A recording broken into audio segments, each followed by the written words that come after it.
today's video is going to be on basic shapes within Shortcuts a lot. On the left hand side here we have a basic square, and if you click on it you get different shapes that you can use. For example, if I click on the star, I can do a star. This here, this arrow right at the top, is how I move my star around, or whatever shape I've got. Now, you notice all these little things around here. These control your shape. These double arrows, there's one at the top and there's one on the left, will move your shape either up and down or side to side, but they will keep it in the same line that it is, so you can't move it diagonally with those by mistake. That's very important if you're trying to line things up, or you're trying to move something which is in line but you don't want to put it out of line, you just want to move it in a different plane. So very useful to know. This one allows you to move it however you wish. This one here will rotate it. This one here will make it bigger or smaller.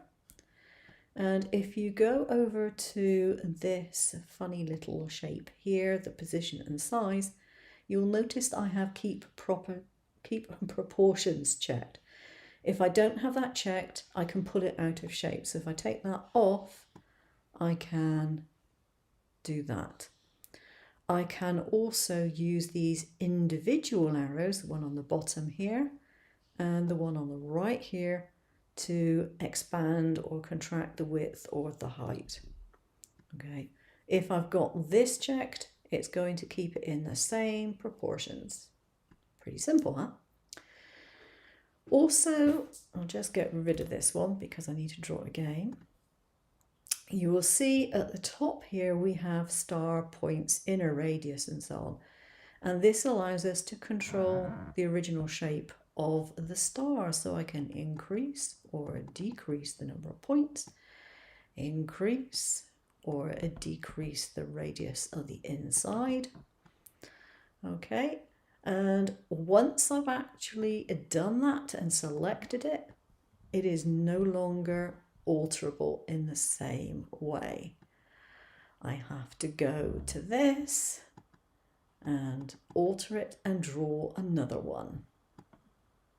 Okay, so don't click off of the shape until you have the shape that you actually want it to be at the end of the day. Okay, remember, if you want to drag your shapes off of the mat like that, you need to go to the Shortcuts a lot preferences, go to the edit one and uncheck this box, keep objects on the mat when dragging.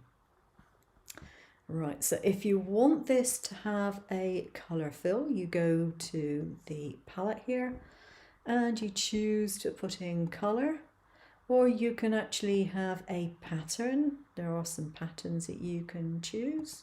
You can add your own patterns as well, but that's a topic for a later date. Or you can have a gradient fill as well. And again, you can change the colour of that. I'm just going to keep that back to none. Now, the opacity speaks for itself. The width here, this is talking about the line width. Now if I put this up, you can see that line getting heavier. This is only affecting the print. It does not affect the cut, just the way that it looks when you print it.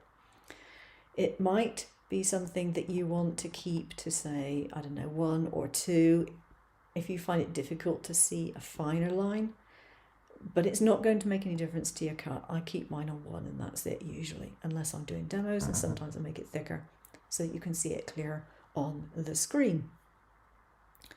And again, we have line styles, which we can change if we wanted to. We could put that to a dashed line or not, as the case may be. We have an undo or redo button, and that is pretty much it, I think, for actual shapes.